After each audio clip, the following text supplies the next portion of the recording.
Одоогоос 1 сар гаруй өмнө улсын их хурл импортын гурилын гайлын албан татвараас чөлөөлөх хуулийг хүчингү тооцох тухай хүнсгэж аж ахуйн хөнгөн үйлдвэрлэлийн сайд инх баярын оруулж ирсэн хуулийг батлах боломжгүй хэмээн унгааж байсан.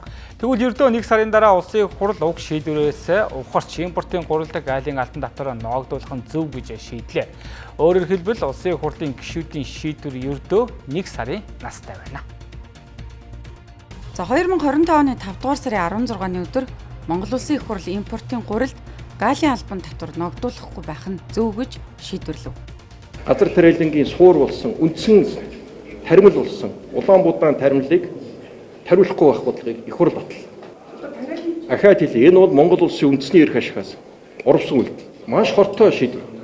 Маш уршигтай шийдвэр. Хамгийн харамсаж байгаа нь улсын их хурлын дарга энийг өөрөө улсын их хурлын энэ дээрээс чиглүүлэн эсэргүүцэж зохион байгуулж байгаад нь би гутж байна. За гишүүд салбарын сайдыг ердөө жилийн өмнө баталсан хуулийг хүчингү тооцох гэлээ. За улсын их хурлын ийм тогтворгүй богино настай шийдвэр гаргаж болохгүй гэж хүмжилжээ.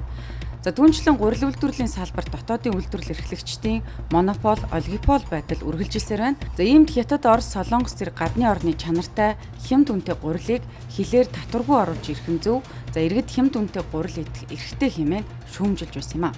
За харин ердөө сарын дараа буюу 2025 оны 6 дугаар сарын 26-ны өдөр гишүүд дараах байр суурийг илэрхийлж байна.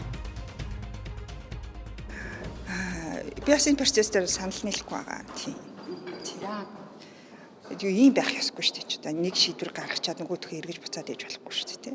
Гурил үйлдвэрлэгчдээр ямар хяналт тавьж байгаа вэ? Цаашид энэ одоо хамаагүй өндөр үнэтэй байгаа одоо энэ зах зээл дээр төрийн бодлогын зохицуулалт нь юу байх вэ гэдэг энэ одоо бодлогын зохицуулалтаа хамт өргөн мэдүүлсэн учраас түүгээр нь одоо хамтд нь батлаж энэхүү одоо асуудал нь явсан гэсэн үг. Тэгэхээр улсын их хурл бол одоо бодлогоо одоо өөрчлөгдсөн яг нэг адилхан хуулийг нэг удаад нь одоо дэмжихгүй байснаад маргааш нь одоо шууд дэмжиж байгаа асуудал огт биш тийм. Боломжгүй шүү дээ. Гэхдээ яг нөгөө энэ чинь нөгөө хууль гарангуут тэрний үр дүн, эффект буюу нөлөөлөл гэж байгаа шүү дээ. Тэр нөлөөлөл нь одоо энэ мэргэжлийн байгууллагууд одоо тэр салбарынхны эсэргүүцтэй тулгараад ирэхээр нөгөө энэ чинь Монгол улсын иргэн хүн төрөө яаж бүрдүүлдэг вэ гэхээр ард түмний хүссэн зорилгыг л хууль болох ёстой байтал тэр нь болохоор амьдрал нийцэхгүй болоод эхэллээ гэдэг дээр бас тодорхой хэмжээгээр эргэж харсан болов уу гэж би бол бодож байгаа тийм. За ямар ч үсэн хаа ханаа их сайн ойлголоо.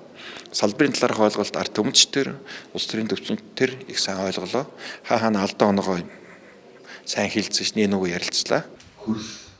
Өөрөөр хэлбэл оюутны засгийн газрын үед инх баяр сайдын оруулж ирсэн хуулийн төсөл улсын их хурл дээр дэмжигдэхгүй унсан бол ердөө 1 сарын дараа Зандан шитрийн засгийн газрын үед инх баяр сайд дэмжүүлж чадаагүй хуулиа нэг яралтай гормоор нэг өдрийн дотор батлуулж чадсан юм а.